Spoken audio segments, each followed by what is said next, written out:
Yo, what's up, everybody? Welcome to episode 2 of the Gamers Podcast. I know, it's been a while. We're sorry. It happens. But here we are, the moment you all have been waiting for. Manny, James, how are you guys doing? Doing good. Hi. Doing Hi, good. everybody. Hello. Awesome. We missed you. All right. Yeah. Yes. It's been a while. Yes. I miss you too, James. Aw, I miss you guys. He never reciprocates. Anyways. All right. So, for today's episode, we're going to be going over a couple of things. Okay. We're going to be going over this week at Bungie and their most recent upload or post. We're going to be going over some news about the PS5 shortage. James has something to say about the Elgato Stream Deck pedal, about Ryan Wyatt leaving YouTube, and this whole beef between Ninja and Pokimane. And Manny wants to talk about this Hogwarts video game. And apparently Blizzard is going to be making a brand new survival game for PC and console. And we're going to finish with the news that shocked the entire gaming industry last week, which was Microsoft purchasing Activision and Blizzard. So, you guys ready? Yeah. All set. Yeah? All right. So, for this week at Bungie, did you guys read it? I did not. No, haven't. I listened to something about it. That was about it. All right. So, this article, okay, and everybody else, if you guys aren't familiar, Bungie releases articles every now and then where they give you an update as to what they're planning on doing, okay? So one of the things that they are going to be addressing are blue drops. I'm not sure if you guys are well acquainted with blue drops while we're playing Destiny 2. No more blue drops, please. Fill Yeah, out my inventory. I am tired of it. Especially when I'm playing Iron Banner and I'm getting blue drops here and there. It's like, are you kidding me? Yeah. Like, you get killed so many damn times. You're hoping for something worthwhile, and then you get a blue drop. You're like, wow. I Mhm. died for this. Come on. Yep. Yeah, no, it annoys me, especially when we win the matches and I still get a blue drop. And it's like, come on. Come on. You know? Yeah. Yeah. All right. So, one of the other things that they mentioned is they're going to be increasing the power level. So right now, I believe, what's the power level? Do you guys know? 1330, I believe, is the max power level. And then you have your seasonal artifact. Yeah. It goes higher. Okay. So I believe when the Witch Queen comes out, it's going to be the base power level is going to be 1350. Okay. And then from there, the max you can go to is 1560. So how do you guys feel about that? It Ooh, excites me because they have the raid coming in March. And so it's like, if we're going to have that much of a grind, there's going to be a lot of stuff we're going to do. We're going to have too much stuff to do. And that excites me. At least I hope that's the case. Yeah, no, me too. I do like how they mentioned that the only way you can get from to 1560 is by acquiring content from pinnacles, like pinnacle rewards. So that's going to be through raids, Trials of Osiris, Iron Banner. Okay, so I'm not entirely sure if that's still how it is, but if that's how it is, if that's how it's going to be now, I'm actually okay with that. All right. Yeah, I think So- right now it's also, I think strikes, the 3 strikes you got to do. And I think Yeah. some, whatever's on Europa, that challenge we have to do with the puzzles and stuff. Okay. All right. And then I believe the last part of that, okay, is here. Let me see. I just had it right here. Oh, the gunsmith reputation. I'm pretty sure you guys have a lot of that material just sitting there. Mm-hmm. Actually, no. No? No, go when through it I already? yeah, when our friend Blaze, he told us about that to get rid of it and stuff like that. I was like, yeah, that's the first thing I'm gonna do. So I got into two, and I just got rid of all that stuff. Got a bunch of stuff, mostly purple weapons gear and stuff. But got a whole bunch of enhancement cores for that. So I was like, oh, okay, not bad. Then I got, once you scrap the stuff, you get more gunsmith materials. So then you have to go back to it and then, spend those materials. But I've got like probably 5 or so left over, which doesn't really make any difference. I originally had like over 3,000, 5,000.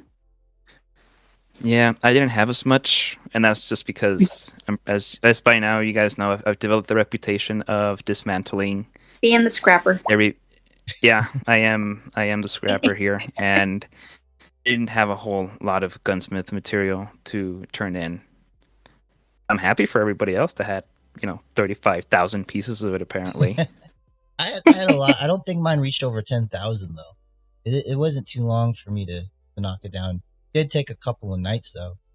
Like 30 minutes here or there, because I had to then clear out my inventory for the new stuff to come in. It was quite the chore. Yeah. So I think that's about it in regards to the TWAB. Unless you guys have anything else you want to add about it. Raid comes out March the 5th, which is a Saturday.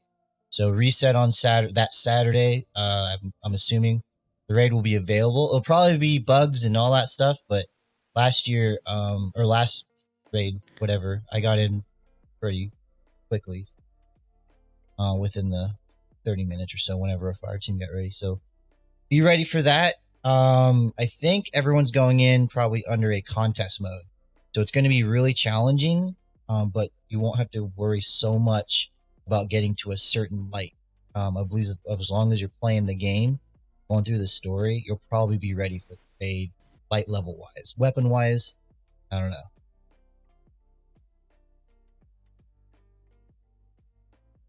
Okay. Okay, cool. Yep. All right. Just wasn't sure if you were going to keep going, but okay.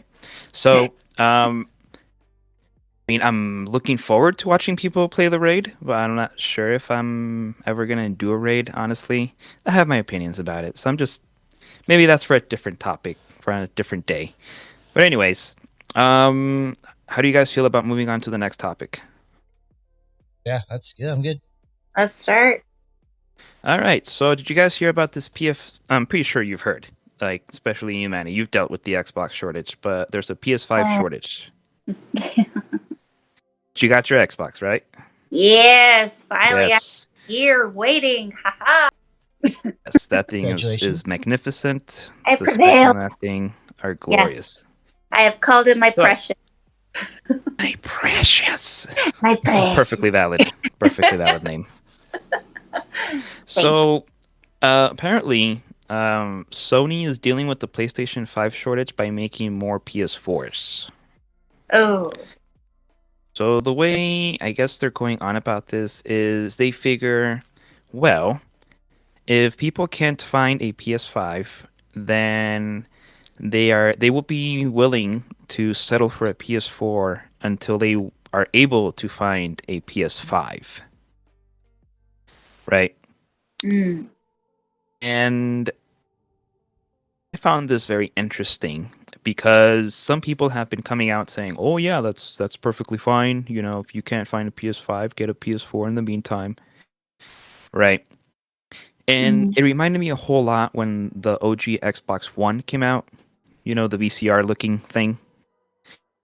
Yeah. And there was this whole thing about DRM issues with it, that it was going to have the 24-hour check, and people were just, losing their shit over this because they were like, how the heck what if we have bad internet connection? How is this going to really work? And they asked at the time, he was the head of Xbox, Don Matrick, what about soldiers that are located in places where there's no internet service? And he just very matter of factly said, well, if you can't play the Xbox One, then play on the 360. And, people, they were like, how could you possibly say that? Okay. And you fast forward now, what is it, 9 years, maybe, I think. And I kind of feel that the turntables as Michael Scott would say, how the turntables have turned, kind of thing. And now, they're doing this, and it almost seems like some people are okay with it. What do you guys think? Okay, so go ahead, Manny, go. James. You go. No. You go ahead. Go ahead. Oh, this is what I have to say about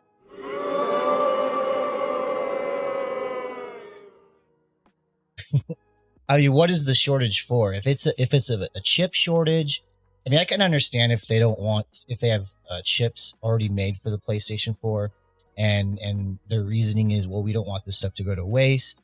I understand that, but if they're just gonna throw more, a different chipset at the manufacturers that they have to make and build and stuff, it just bottlenecks it. We have GameStop, we have all these used outlets to get a PlayStation a PlayStation 4 if we want. That's not what the people want. People want next gen. They want higher frame rates. They want the new newness. So I am thumbs down on that idea. It's funny that you mentioned that. Like, what is the reason for it? Right? And the whole chip shortage that we have going on right now. But apparently, Sony is able to do this because the chips the PS4 uses aren't as advanced as the PS5's chips. Okay. Yeah, but I'm still trying to wrap my head around this because they're like, oh yeah, they would be able to add over 1 million PS4 units to offset the pressure of the production of the PS5. But that doesn't make any sense to me. But yeah, anyways, Manny, what did you have to say about this? So if Sony is thinking about making more PS4s, just to kind of relieve the pressure of the whole PS5 shortage, are they going to be heavily discounted, or are they going to be at their current price, which is what, $200, give or That's a take? good point. I would take a new PlayStation. Yeah. Are they going to make it worth the while on getting one? And then also, no disrespect to Sony, but after, the whole purchase and everything, which is another topic that we're going to be discussing in this episode, after the whole purchase of, the Blizzard and Activision, what does PlayStation have to offer now? Oh, those are good points. I used to work at GameStop, and even the most careful or meticulous gamer, that console that they're bringing in the trade is going to be dusty. At the very least, the controller is going to have grime in the crevices, and that grime could be anything. It's gross. I mean, this was pre-COVID, and it was gross. Now I don't even think I'd be like, nah. I'm just going to soak this in some sanitation, and maybe it'll work afterwards, but at least I won't get sick from it. So yeah, I would take a heavily discounted brand new PlayStation 4. I would take that if I was in the market. So good points, I agree. Manny. Yeah, because I mean, are they going to be greedy in this and just keep it at the current price, or are they going to try to make like a bundle to where, more people are kind of maybe interested in getting it? Just meanwhile, they work on getting some more PS5s out there. I mean, what do they have to actually entice the gamers to want to get a PS4? I would say, to answer your question, Manny, is VR. Everyone's talking about. Audience, don't throw tomatoes at me. I hate saying this because it's everywhere. It's a buzzword, but everyone wants to get into the metaverse. And a little tease into what everyone's thinking about is PSVR. I mean, that's way cheaper than the other VR headsets that you have to attach to a gaming computer that can run it. You can get a PlayStation 4 and get a VR headset for relatively lower budget than a gaming PC. Let's just say that, lower budget than a gaming PC, and it's probably more available than the next gen consoles. So if you're interested in trying that stuff, I can see that being a tantalizing offer. New PS4 at maybe a little bit of a discount, and get yourself a PSVR, and now you're gonna experience what could be the future of gaming. That is true. Yeah, But yeah, you know what? I hadn't thought about the VR stuff. that's true. That is very true. All right, so since we're talking about hardware, James, I believe you wanted to talk about the Elgato Stream Deck pedal. Oh, that thing that came out that every YouTuber guy is doing a review on, and every guy with a foot fetish is probably like, "Oh man, I hope my favorite content creator shows off their foot pedals." Oh my lord! So yeah, looks like they've been in development with this for like a year or whatever. I was listening to one of the YouTubers. His name is Nutty, I believe his YouTube channel is, and he was saying 6 months ago he had talked about this idea of a foot pedal, and they're like, "Hey, we're already working on that." So they've been working on this for a while. There's stuff out there that you can use for your stream, and it's basically just a foot pedal that hooks up to your computer, and you can do hotkeys with it. So like change your scene, mute your microphone, all that cool stuff. The nice thing about Elgato products is the software that's attached to it, because they have the microphone, they have the Stream Deck, which that stuff is readily available everywhere, just not as nice. You can get like like a numpad, and that could be your Stream Deck. It's not as flashy or cool, but it's the software, Elgato software, that sets these products apart. And so what's nice is they have a plugin with Discord, so it can actually mute your mic in certain situations. It will join a voice channel if that's what you so choose. And it's a really nice product. It is $89.99 right now, and it is probably out of stock. But the competitor, I think, is like $40 cheaper, and it doesn't have a very intuitive software. You sort of have to know how to, code, I would say. I don't know. Some of these things, if you don't know how to like kind of work in the computer space like I do, it sort of takes a little bit of YouTubing and Googling on how to get your product to do what you want. Whereas this Elgato pedal just plugs right in. You're good to go. You can select, all these options that they pre-made for it. It connects to OBS, it connects to other things. And what's nice is a lot of these YouTubers, they're not just reviewing the product. They're kind of giving you some ideas. So some ideas could be maybe doing like a zoom in, right? You're playing a game, you say a joke, something happens in game. You want to capture that comedic moment. Comedy is all about timing, right? So if you're sitting there like fumbling, trying to press a button, that moment's probably already passed. And sure, you can get it in post recording, but for that live audience, it's just a little bit off. So now you can be holding on your controller. That moment happens. Boom, you press the foot pedal, good to go. What I like about it and what other people like about it is it has 3 different buttons. So it has a big fat one in the middle and 2 raised skinny buttons on the side. So you don't have to look at where at the pedal to know what you're touching.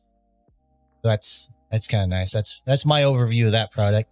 I don't have one on hand, but if streamers out there are interested into it, it could be used more than just muting your microphone. He said he doesn't have it in hand, but I think he doesn't have it on foot. There's Anyway, that timing. I wonder if they're gonna end up creating a whole new category on Twitch, since I'm pretty sure someone's gonna be wanting to see streamers using their feet on this thing. Talk about a footwork. There you go. Hey. All right. So, I believe we're now going to transition to something else, and I believe that this just came out today, if I'm not mistaken. So, James, can you tell us who Ryan White is and why it's such a big deal that he's leaving YouTube? Yeah, he is. I believe his role is as like a CEO at YouTube. Basically, he is head of Oh. YouTube Gaming. Oh, or wow. was the head of YouTube Gaming.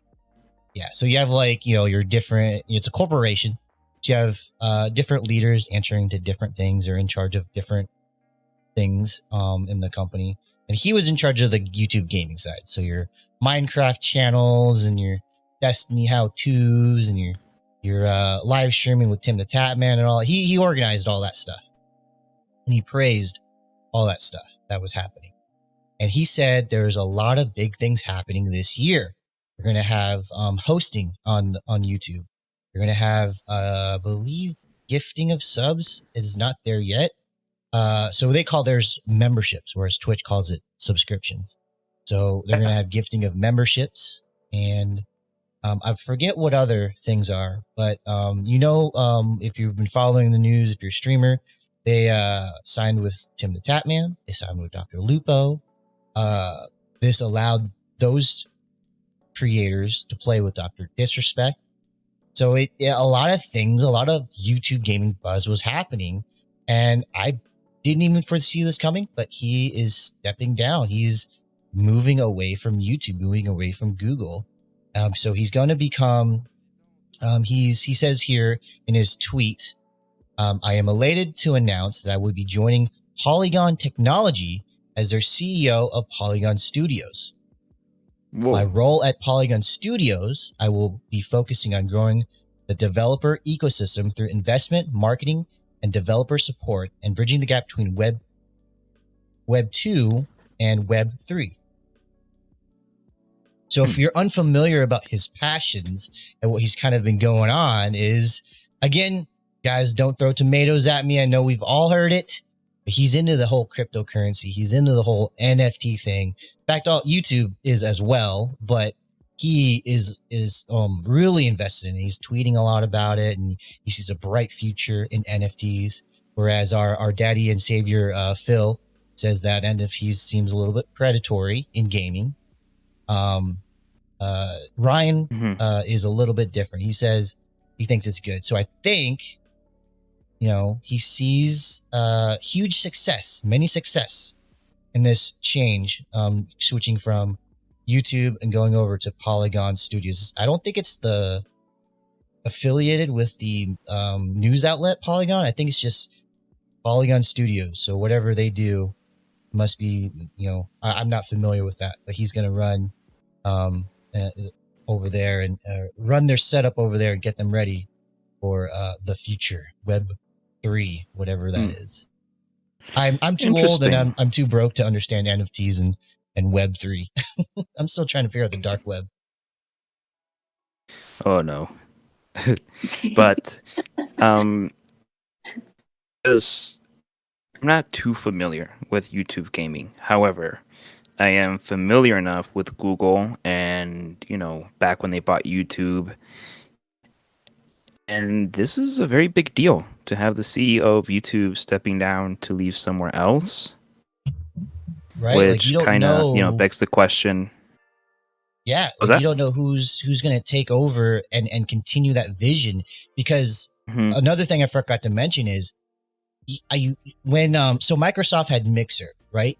And there's a lot of kind of, yes, I wouldn't say, I guess you could say negative buzz about it, but there wasn't like a lot of like really great praises that Microsoft had acquired Mixer and has their own streaming platform.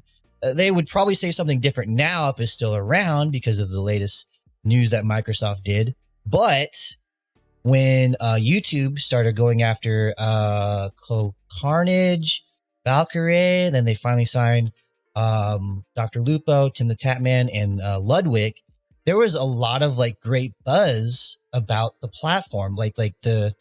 Everyone was just like excited. They're happy. They didn't really have like, oh, you spent a lot of money on creators or just blah, blah, blah. It was exciting. And a lot of the creators said Fwiz was like one of them. He gets the gaming industry, and it's great that he's making these decisions. So it's kind of like shocking to see that this guy that everyone looked up to that everyone was like excited to take the reins or have the reins in his hands is now just like, all right, passing it on. And Yeah. who knows who's gonna take over. Leadership is huge in a lot of these social media platforms and how they go. If it stays the way it is, like kind of stagnant, the bright future that everyone has for YouTube gaming may not come to fruition. But Yeah. I mean, they have a lot of talent. I think Google knows what they're Yeah. Yeah, no. I kind of think that maybe any other situation at any other company, other people would take something like this. Like, holy crap, is the ship going down and he's jumping out at the right time? But I mean, we know YouTube is freaking huge as it is. And YouTube gaming itself and the way they operate obviously is different than the way Twitch operates, which is what we talked about in the last episode. But anyways, Manny, I mean, what are your thoughts on this? Yeah, I'm mostly curious on who's going to be taking his new role and what was the price tag of him, getting the new position that he's getting with the other company. Like, how much are we talking about that he's going to be getting for this new transition? Like billions or? Yeah, I'm not too sure about that. I know that a lot. Pretty like, sure a it's lot of, millions. Yeah, I know a lot of this stuff with CEOs sort of falls under like kind of public domain. Like a lot of because they want to generate more investment by the selling of their stocks and stuff. But I think this transition here, I don't think is public or about how much he's making. So since we're on the topic of YouTube, and then we mentioned about streamers and whatnot, so there's this whole thing going on. If you guys haven't heard, well, James probably, Manny, I don't know if you've heard about it. There's this whole beef going on between Ninja and Pokimane. Do you guys or James, do you want to give us a bit of insight on that? Because I only know a little bit that they had only exchanged some messages or something like that, but I don't know what actually led to that moment. Yeah, so a lot of what I want to bring to you all is to help you grow your content creation and sort of learn from other people's mistakes. And that's where I bring this situation in. So basically there's beef between Ninja and Pokimane, but it didn't start off that way, at least in this recent situation. This guy named, I had him in my notes because I didn't say his name. I believe it's Gideon. Gideon, had recently made partnership on Twitch. Apparently he's a YouTuber, a well, followed YouTuber, at least enough to garner 14,000 viewers. And so what he did with those 14,000 viewers is he saw that Pokimane had started her stream up. And unless, they have a lot of like a huge notification squad, even, the big streamers, they're going to start off with like 5,000 and then go up to 20,000, their average viewership. So that's what the situation. She had just started streaming. I believe she was, I don't even know if she was playing yet, but Gideon had noticed that he was higher viewership than her and proceeded to tell his community to go over into her chat and put L/ratio, I think, something like that, which is a very soft hate raid, but hate raid nonetheless, because it's not like they had a personal relationship. It's not like those communities jive together to where this was like a buddy inside joke. It was stranger going up to another stranger with sort of a negative tone, which doesn't play over well. Yeah. So what happens is he goes ahead and gets banned, and I believe either during the ban or during the hate raid, he had gone over to Ninja. I believe his audience is familiar with them. I believe they watch Ninja as well. And so Gideon goes to Ninja to talk about this ban. So I believe he must have gotten banned already. So I'm not sure how he's communicating, but he had gifted 100 subs to Ninja, and his followers, 14,000 viewers went over to Pokimane. Don't forget that. So he has a huge follower base. They went into Ninja's chat. Oh my lord. And Ninja then proceeds to tell him, like, I can't help you. There's nothing I could do. and they, the 100 subs come out, gifted subs come out. He's like, they're kind of pressuring him, and he finally says, look, I'll text my partnership rep. I'll at least do that. But no promises. And he goes on to say, this is not an exact quote, but the word is, he goes on to say, but you just can't go raiding bitches. And Pokimane being a female, that's a diss. That is a diss. Immediately, as soon as that sentence comes out of his mouth, he says, but I use that word as everybody.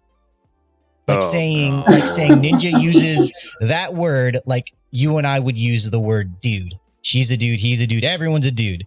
That's how we use the B word. And I was like, what? And so this is the lesson here. No matter your audience or whatever, understand the words that you say and sort of maybe if you're talking about another professional or another professionals in the subject matter, maybe don't talk like you're an 8th grader. Right. Because that upset Pokimane. So Pokimane, she is recording all this, she is gathering all of her information. She realizes, wow, he said he's going to text his rep, which it looks like he does that. So she goes on this tirade, and I believe Ninja had DM'd her and said, you got it all wrong. I swear on my grandfather's life, which he had just gone through a loss. Right? That's what the tone was, because when someone swears on another's life, it means if I break that swear, if I break that promise, I lose that life. But, sad to say, Ninja's grandfather had passed away earlier last year. So for him to make this promise, I think he misspoke, but he was trying to get across the seriousness that he did not text this representative. So I don't have the verbatim of the message, but the message ended with, I didn't send this tweet or a text to my rep. You're making a huge mistake. And so I took that. That's open to interpretation. Right. I took that from Ninja because I understand he's kind of acting like an 8th grader.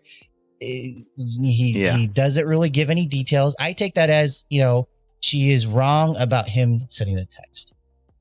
But the Pokimane, she's taking this as a threat. So my lesson on Pokimane side is we're all creators on the internet. We need to have a little bit of a thick skin to not let this stuff ruin our day. Of course, being, 2 large streamers on the platform, it doesn't really ruin their day. It sort of like kind of keeps them in the buzz. So long story short, Ninja's wife gets involved. She's his manager. She's his manager.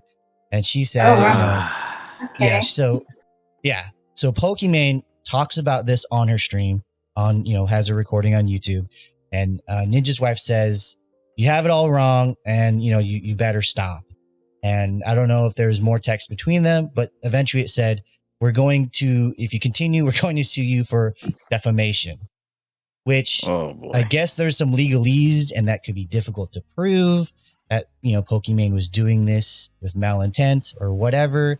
And Pokimane is just basically saying, like, go ahead, do it, because she also knows that it's difficult to do. And she also knows she's stating facts, she's stating truth, and she's not doing it with ill intent. She's trying to defend herself. So long story short, lesson to learn is understand that there is sort of a professionalism with this content creation stuff. So when you're talking to your peers, you may be talking to someone, like if I were to talk to someone from New Orleans or Nolans, we would have vastly different vocabulary, and the meanings of things would be different. If I was talking to someone from Europe, well, there's a language barrier maybe, and there's definitely a cultural barrier of Europe versus America. There's just different things. So understand that things should be taken out of hand, and sure, these are 2 professionals that sort of just, it boosts them in the keeps them in the buzz, keeps them being popular. But for maybe regular folk that are just trying to grind away on Twitch, this could end up bringing two communities to collide together in a negative way and maybe get someone banned. GDN, I believe deserved his ban, and he also continued the barrage on social media on Pokimane and got a permanent ban from Twitch, which I think is deserved. Yeah. I think is totally deserved. I don't know why you would go and do all that stuff. It just brings a negative light to the platform. And I'm sort of upset at the two Ninja and Pokimane just because it is definitely very, very not professional. In my opinion, Ninja should have spoken more like an adult. Pokimane should have maybe tried to clarify things and not kind of take things such as like offense. But who knows? Yeah. I mean, I wasn't in her chat. When your chat blows up with a bunch of hate, that could change everything. Well, That's all I have to say about that. That's all you have to say. Yeah. I remember you said, "No, I'll leave Ninja and Pokimane towards the end because there's not a whole lot to say." But man lied. My No, bad, but my there's bad. more When to this. I mean, going- no, dude. I'm just giving you a hard time. But there's a ton with this, and that's just because, like we see all of these fights or this whole beef that's going on between these big streamers, and in my experience, I've seen like just beef between streamers and they're like small streamers, and I mean it happens, and the toxicity at which they get to, and some of these followers, it's really one of those things where like you're online, you're on the internet, and it's not what it was before. You think you can hide, but some way, somehow, they're gonna find you, And when you're you're a celebrity, like everything you do is magnified, and it's just really interesting to see how this thing has spiraled out of control completely. Yeah. And now that you tell me, I didn't know that Ninja's wife got involved, and Yep. to top it off, she's the manager, she's his manager, and so she would imagine that's gonna be kind of difficult, no? Like to look out for him as your significant other, but also as your what's it called, like your customer, because you're his manager. Yeah. And Well, what I this mean, could mean for um, him business wise. One thing I was listening to one of these YouTube videos and someone pointed out was, say I had a manager, right? And they went and did something stupid, did something. I could come out and say, hey, I had to talk with my manager. I had to kind of bring them down to my point of view and say, hey, this is not how I want my brand to be represented. I believe you were wrong in this, whatever. We're just going to walk this back. We're going to do something different, right? Your decision, not how I want to proceed. Let's go this way. Like you could publicly come out and do that.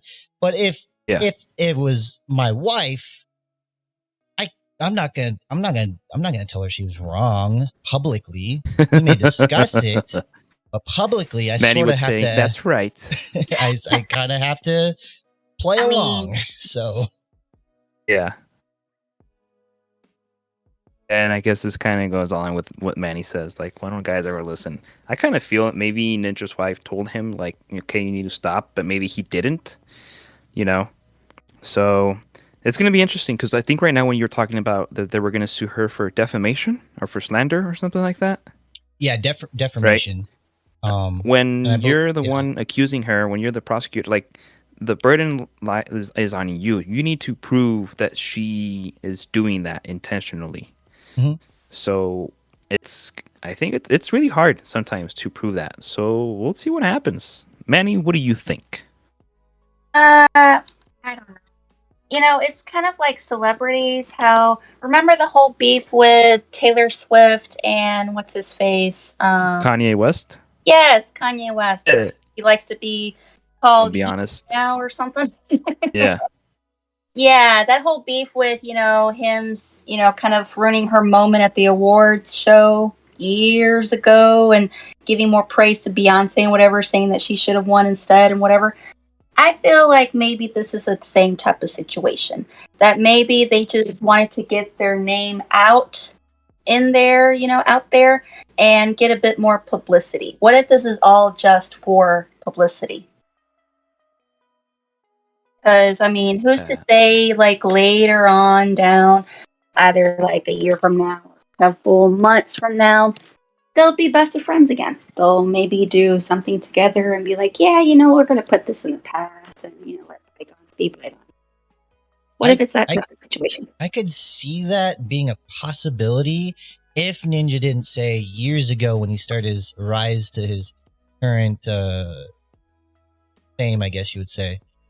He made a statement. He put his foot down and said he's not going to stream with girls. I don't know if he's gone back on that, but it was a very weird statement. And Pokimane actually made a big fuss about that as well and said, that's kind of weird. If your wife's that insecure or if you're insecure, your marriage is that flimsy or whatever, you guys got to work on that. But, don't just come out and say, you're not going to stream with girls. That's very misogynistic or whatever, And that was her take on it. So I don't know if it would be really cool for them to collab together. I think they should have collabed together right off the bat. Like got on a freaking Discord call, made a show of it and said, hey, this guy here, he's like doing stuff in my chat. Like he's a nobody. Can we both just squash him? You know what I mean? Just like, sure, he'll get his 5 minutes of fame, but it'll be 5 minutes of them dissing him for what he's trying to do. But instead, they kind of gave him a little bit of power. I think I got out of hand. It sucks. Yeah. All right. Well, shall we move on to something else now? Yeah, I'm good. Yeah. Yeah, you're good? All right. Manny, your time to shine. Tell us about this Hogwarts video game you are so excited about. Come on. Yes. So I don't know if y'all know about the Hogwarts Legacy game that's going to be coming out. There's been so many rumors about, maybe possibly it being delayed to next year. Oh, and yeah, there's been, rumors going on. Oh, it's going to be pushed back. And then there's like other people saying like, oh no, it should be released this year and stuff. Well, there hasn't been an official release date, but so far, recently, the latest rumor is that it's going to be released during the third quarter of this year, which is looking like between July and September. So we'll see. Fingers crossed. I mean, this is going to be a really cool game to get into. It's going to be an open world RPG. It's going to be set during the 1800s, which, no, it's not. You're not going to see Harry Potter in this. Remember that was like, what, in the 90s or something? Or the 80s? You don't know that. No, you're not going to see Harry Potter in this. Sorry, if they do a multiverse of madness and you see Harry Potter from a different universe. We're going to bring him from the future. Hey, just saying. Dumbledore could do it. It's gonna be interesting. I'm really excited for this game. I am a Harry Potter fan, which I don't know if you listeners out there are Harry Potter fans or not, but yeah, this is one of the games that it's been on my radar, so I'm really anticipating a release date of this year. And if it does release in the summer, then that's great. Just hopefully it doesn't pull a Cyberpunk on us and gets pushed to next year. So now going on to the. Well, I wanted to ask you something. Yeah, sure. So, is there anything else that they've revealed about the story? Anything to kind of give us an insight? Is there going to be any mentioning of any of the stuff that we saw in the books at all? Do you know? Not really, because again, this is going to be set in the 1800s, so you're not going to see any of the characters pretty much of what Harry Potter is based on the books. Oh, I just thought of the portraits. It's going to be the people before Harry Potter. It's going to be like the original like founders of Hogwarts school and stuff like that. Yeah, you're going to be able to make spells in the game. You're going to be able to meet people and I guess group together and try to go like maybe in like a mission or some sort of going these these dark wizards and just try to, I guess, I'm not really sure if there's going to be a campaign or really what they're going to try to go into. I'm not sure if it's going to be just purely multiplayer or if there is going to be like an actual storyline to the game. They Okay. haven't really released that much information, just only based on what the trailer and what the website that the game has so far. But Yeah. hopefully, there is going to be a PlayStation event coming up soon this year. They're thinking about maybe releasing more information then, and hopefully releasing the actual official game release date at that point. But Gotcha. we're just waiting right now. Mhm. We're just basically waiting. Okay. All right. So enough of that. Now tell us what else you wanted to talk about. Something about Blizzard making a new game. Tell us. Yeah, this was just released. The news today that Blizzard is looking for people to hire to actually work on this new, unannounced, brand new survival game they're going to be making for PC and console. It's not going to be set in the universe of Overwatch or Diablo. So, sorry, fans. Sorry, listeners. It's Oh, not going to be okay. set in those universes. It's going to be entirely different. So we'll see. We'll see. They released like a little bit of artwork on Twitter. I'm not sure if you've seen it. No, I haven't, but I should check Yeah, that. yeah. It kind of gives a little bit of a World of Warcraft vibe to it, but Mhm. we'll see. We'll see how it goes. We'll see. All right. So funny that you definitely interests me mentioned for that. sure. What Huh? was that? That definitely interests me for sure. I like survival Oh stuff. yeah. So we'll see what happens. So interestingly enough, oh my gosh, Manny, you mentioned Blizzard, and when we Yeah. say Blizzard, we have Microsoft purchasing Activision and Blizzard. Holy crap! Yes. That was huge news. It was Yes. huge, right? Yes. And I want to see what you guys think about it, and then I'll give my thoughts about it. Manny, you go first. I am excited for the Call of Duty Black Ops games to be on Game Pass. That is like the number one thing that I'm waiting for because I have not played Black Ops 2. And I've heard from so many people, oh, you gotta play Black Ops 2. You gotta try Black Ops 2. It's actually my favorite one. And I haven't actually played it. And Black Ops 1 is actually one of my favorites. Just the zombies mode. Just the zombies. You gotta live Wasn't that kingdom. one like slightly like more simple than what we have now for when it comes to Yeah. zombies? Yeah, it is more simple, but I mean, I like it. I like it. I love Oh it. no, I'm perfectly fine with that. I think it got completely, I don't know, just went a completely different way from what zombies used to Yeah, be. like I'm not sure if you played what is it? The Black War Ops that war? 3? No, Black Ops 3 zombie mode. No. That totally took a different direction. Also in what is it? Call of Duty Infinite Warfare.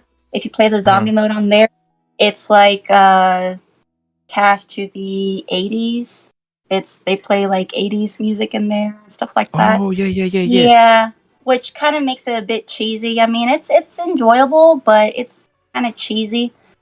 Yeah, it just didn't interest me that much. Going back to the roots, I play that from time to time, and it's kind of hard to find other gamers to go into the groups with. But Yeah. you get lucky and you find some players on there. But hopefully, with this new purchase, hopefully they get added to Game Pass soon.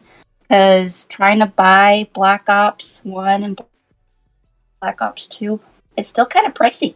It's like in the 40s range. So It's almost like trying to buy GTA. yeah, It's still pricey as heck. yeah, it is. So I'm excited for that. I'm interested on how they do the whole World of Warcraft thing. Is that going to be like on Game Pass, or how's that going to work? I'm curious. And I think with it, I mean, now that this is happening, I'm really curious to see what happens with this new game you mentioned and what that's going to entail. Yes, that too. What's Microsoft going to do with that? Mm-hmm. Yeah. Looking forward to it. I think maybe a year or two ago, I would have been like, oh my God, what the hell's going on here?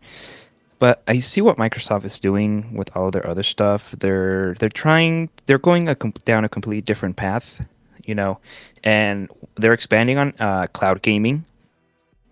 Okay, maybe it's not the best, but the idea that, you know, if you're hanging out with your cousins and someone has their phone and someone has their tablet and you have your Xbox and somebody has their laptop, and the idea that everybody can game together regardless of the lag that they might encounter, you know, Microsoft is going for that, or Xbox is focusing on that, and they want everybody to be in that ecosystem.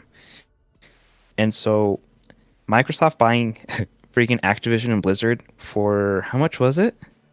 Like, you guys know? 60 something billion? Like 60 some billion dollars. Or something like that. And It's like the first- 68. okay. And by the way, you sound more. good now, Drew. Right. But like almost everybody that I've spoken to about this, they're just like Microsoft would do that because they can do that, you know. And so that was the thing. And then the other part for me that has been very intriguing is I think Sony released a statement saying kind of like, we still expect Microsoft to fulfill whatever contractual agreements we had previously filled with or filed with Activision. And it's kind of like, well, yeah, dude. Like, it almost felt like, oh, well, you still need to do this because you said you were gonna do it. But it just felt very, and I think I had mentioned kind of like when you prove your parents wrong, and then they're kind of like, yeah, well, I'm your father, well, I'm your mother, and then they walk away, and you're just kind of like, you're still wrong though, you know. And so, Yeah. I'm really curious to see what happens with this. What games are going to be on Game Pass? I really want to see what exclusives are going to come out of this because, I mean, when Xbox or Microsoft bought Bethesda, you know, some people were freaking out about exclusivity and this and that. And yeah, after all, it turns out that Bethesda is going to make an exclusive for them. Right? But there's no way that they're going to make Call of Duty a console exclusive. Are you kidding me? Like, that's a cash cow. You know? Yeah. And so stuff like that where people are thinking like there's just no way. Like it would be and with Phil Spencer at the reins of this and what he's shown, what he's done, I have a very hard time to think that Microsoft or an Xbox would go down this path of trying to limit access to some of these games.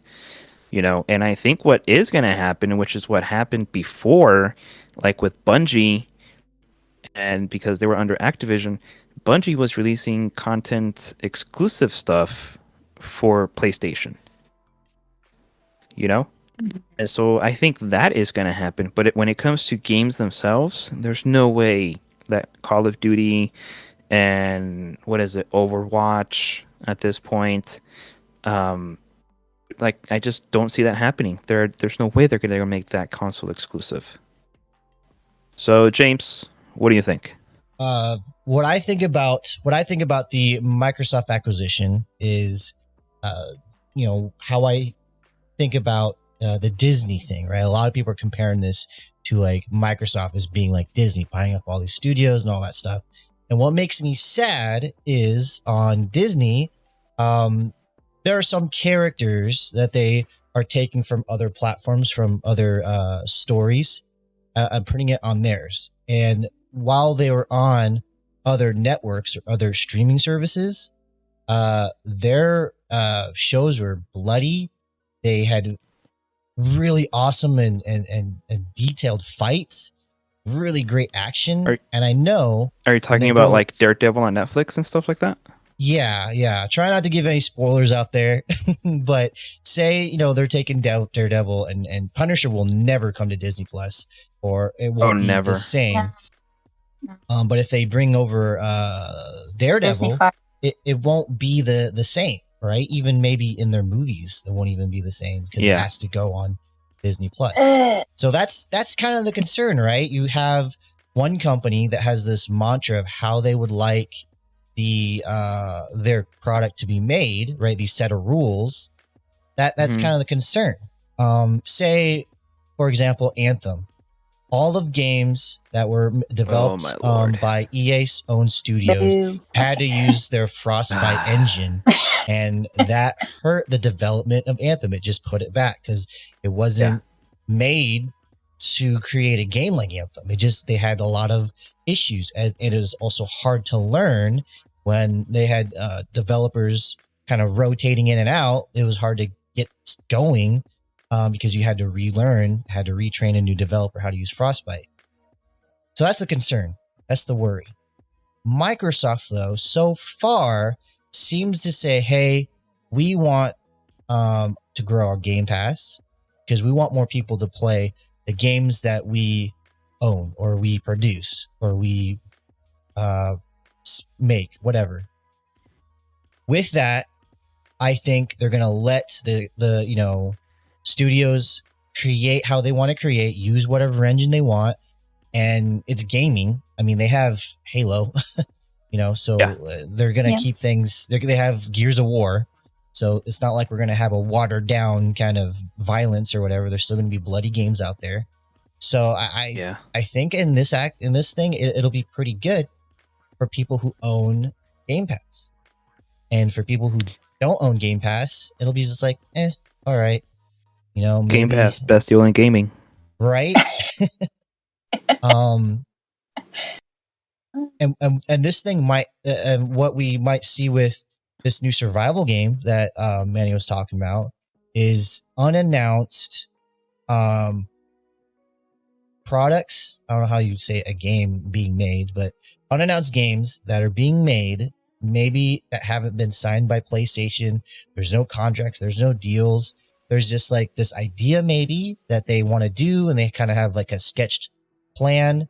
And Phil was like, hey, we need to get this out to the public. We need to get this buzz going. So, because you, Blizzard, have not done a lot lately in the last year or so, and we need to get some buzz going about you guys. So talk about this game. Games like that could very well be an exclusive to Game Pass and Xbox because they're new properties. They're not signed yet because they're probably still in the storyboard. Can't say that word. Yeah. Mode. Storyboard. Yeah. So it's a good time to make an exclusive for Game Pass Xbox. That's probably what we'll see. Nothing like Call of Duty going exclusive or anything like that. We probably won't see that. But we will see Call of Duty reach more people because of Game Pass. Yeah.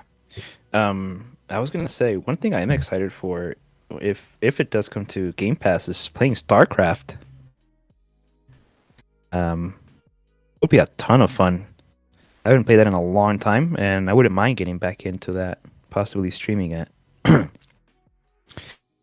But I just looked at the article. Sorry, really quick, Manny, because you sent the article, and at the end, just to read it, just to add to what James had finished saying, where Microsoft head of gaming said some Activision Blizzard titles will still release on PS5. Mm-hmm. And so, that leaves it open to where, like Call of Duty, for sure, PS5. Overwatch, for sure. Obviously, definitely, there's going to be some games where it's going to be like, nope, these are going to be Xbox exclusives. Mm-hmm. So, what were you going to say, Manny? Sorry. No, you're fine.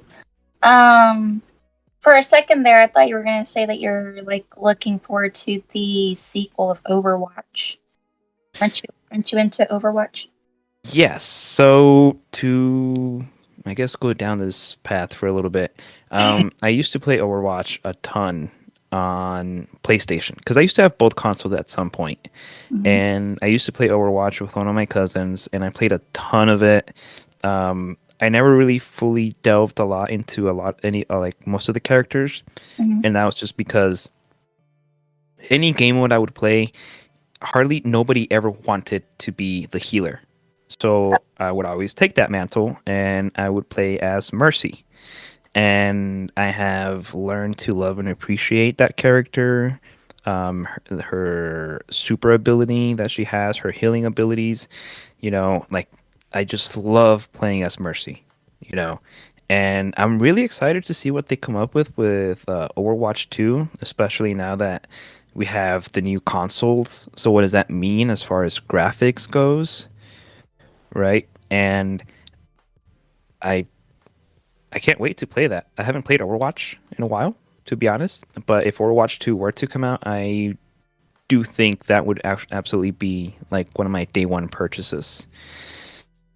And I hope it's not the same thing like Anthem, which I even pre-ordered before it was released, and it is just somewhere in the digital cloud collecting dust because I have never downloaded it ever again. So much potential, completely down the drain. Why are you laughing? Don't feel bad, because I felt that same way when I bought World War Z. Like I mentioned so many times, I went and bought. I spent like $40 on the actual disc, and I'm playing it.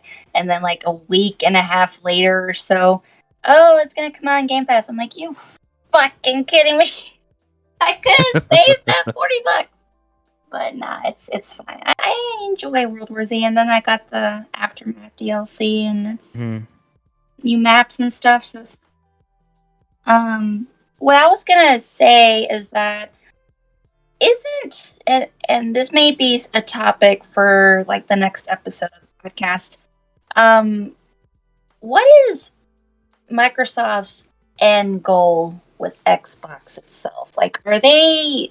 I think we already know that this Series X, Series S is going to be the last console that they're planning on making, right? Aren't they eventually wanting to get more into the cloud gaming? Because they brought that up. They brought that out. So, what I envision is because they brought cloud gaming to consoles as well. Yeah, true. And that means that your console doesn't have to fulfill all of those typical like requirements when it comes to playing some of these games. Yeah. And so I feel that they are building up their cloud infrastructure, their cloud gaming infrastructure. And I think that because we're on year 2 of the console, of the next gen consoles, give or take. And I think there's a good 5, maybe 6 more years left in these consoles. And I think by then you're just going to see an ecosystem that has been well established, where whether you have a PC, whether you're on your phone or you have a console, you are able to access Xbox games and PC games at that point, or Game Pass, anywhere. Yeah. And I kind of feel that that's what they're building towards to, you know, and I think that's as far as I've thought about it. I don't know.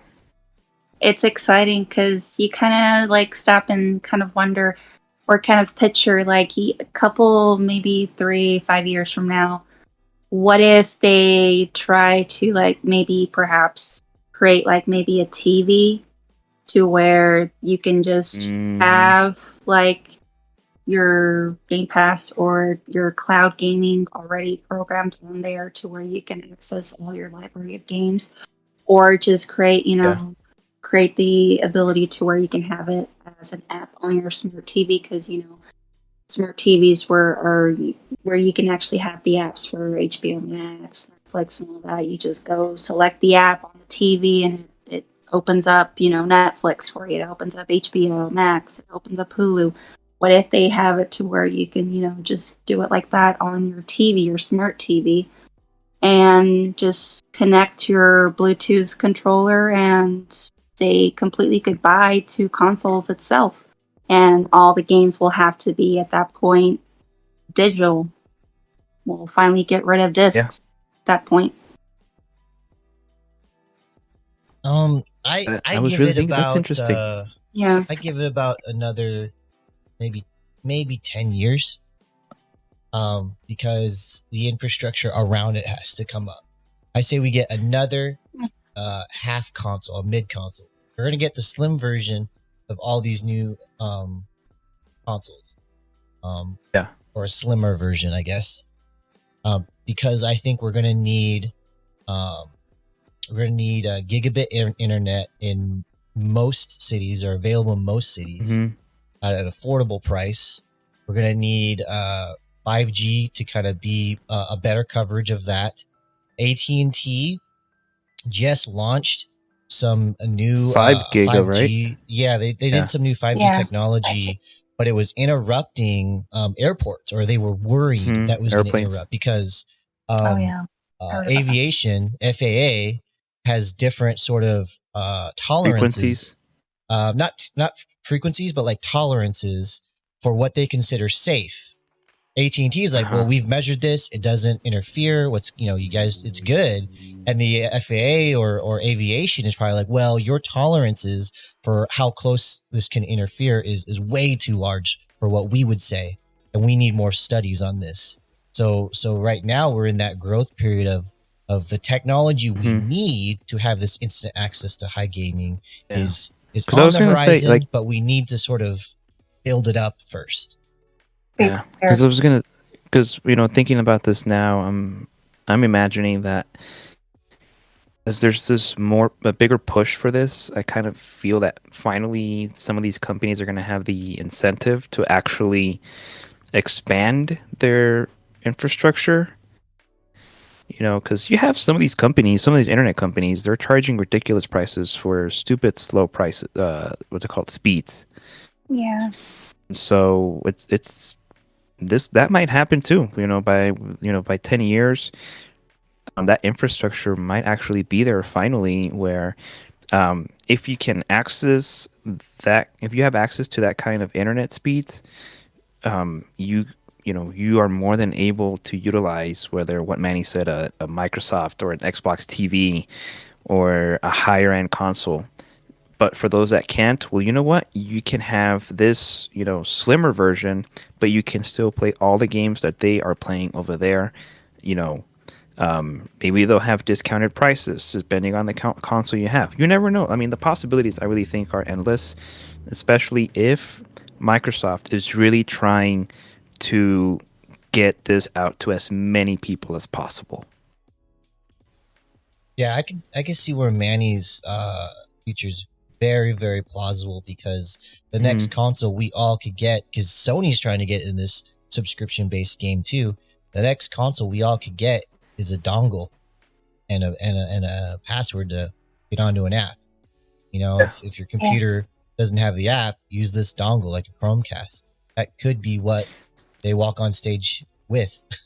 Yeah, because I think Chromecast now, some of them have Stadia installed on it. oh, that's interesting. Yeah. Oh yeah, you're right. I believe so. Yeah. Okay. So we're about to reach the end of our podcast, but before we end this, I wanted to ask you guys, for Destiny, are you Team Hunter, Team Titan, or Team Warlock, and why? Team Warlock. Okay. Why, Manny? Tell us why Warlock is the superior one. It's mage related. I mean, I don't see myself as being, sorry, listeners, a fucking Titan. I'm not into crayons. No offense. Hunters. Oh boy. I'm sorry. Your little fucking Jump. your little fucking tornado shit irks the hell out of me. Trust me, I wouldn't dare want to be a hunter. Just warlocks. Yeah, more power to warlocks. They seem more reasonable, rounded. All right. Yeah. I picked warlocks at that time when I had no clue what I was doing in that game, and then apparently, my brother told me warlocks are, they are kind of like philosophers and historians. They like to research stuff. They like to look stuff up and know why some of these things happen and whatnot. And I was like, holy crap. Oh my God, I'm a history teacher. It's twinsies. It was meant to be. All right, James, what about you? Well, first of all, hunters make the most sense because we jump. We just jump. Sure, we have that double jump, but we just we just jump. We don't jump and hover. We don't jump and fly. We're not Peach. I don't understand that. Is this whatever? I don't hover. Um, I You blink. blink. You well, blink. also That's we're right. we're not I we're not hover. codependent. We very much enjoy working alone. We like to solve our own problems and stuff. So let's we And don't we look where don't. that left him. Hey, Just saying. We're just throwing shade. I know. Guys, we're being toxic. rip Cade. Yeah. No, I like Hunter because the movement feels very natural. The dodging feels very agile. It gives you that sort of heroic feeling. I do like the supers. I would say I was working on my warlock. I did try mess around with Dawnblade before stasis happened, and then I just went back to Hunter. Titan is there if they need me for something. Eating its Titan crown. wise, I It's figure there. it out. Yeah, it's there. It doesn't really wow me. I don't like the movement. Hunter just feels the most natural. I can feel the most agile and free with being a hunter. So I like that. Okay. Well, all right. So we have a Team Hunter and 2 Team Warlock. Whoop, whoop. What about you guys? Those of you listening, maybe you can let us know. We're trying to figure stuff out in regards to finding ways for you guys to get in touch with us so we can possibly talk about topics that you would like to hear from us and keep it civil once we do figure that out. But anyways, I think we have reached the conclusion of our podcast. Do you guys have anything else to add? Where Like, can go ahead, Manny. follow. Yeah, well, I was about to do that, but I just wasn't sure if you guys had anything else to say. I just wanted to push that out there. I think Okay. last time we forgot to mention our side projects, whatever we're doing. Okay. I mean, Oh. mine is just I'm just streaming. I don't really have streaming isn't a big part of, what I plan on doing in the future, but I like to do it for fun. And I think Manny had mentioned this kind of like what you experience when you're in my what's it called, my streams. And I'm just there to conversate with the viewers and my commentary here and there, and me just saying stuff in Spanish. But that's about it. And serenade us. Yes, serenade you guys. If you guys ever find my Twitch, Pedro Corleone 54, and if you have enough points, you can redeem them, and I will sing you a song. There you go. Mhm. All right, and James. And, yeah, you can find me on Twitch, on YouTube, all the social medias as AZN Slick Slaya. And if you come on my stream, you can make me try to rap with the what is it? Oh God. What's the Oh, T-Pain? yes. T-Pain, yeah, with the T-Pain voice. You can try to make me. Man. Or the Funny big guy. boys, the chipmunk boys. Yeah. Yeah, you can do that too. And Manny? I mean, I kind of stuck my foot into streaming a bit. I'm not as set up as y'all two. I don't have the whole camera. You can't really see me. All you can do is hear me. But I mean, I only had like one viewer that was viewing my streams. So, yeah. Hey. Yeah. 1 is more than 0. That poor little guy. But I mean, I eventually would like to have a gaming PC. At some point, I would like to get into PC gaming again. That's actually what I did when I was younger. I would have just like rather regular computer and play those regular discs on the computer and stuff, but actually have it set up to where you can maybe possibly see me, but we'll see. We'll see how that goes. But I didn't mention my gamer tag for Xbox. My gamer tag is Texas Girl 90.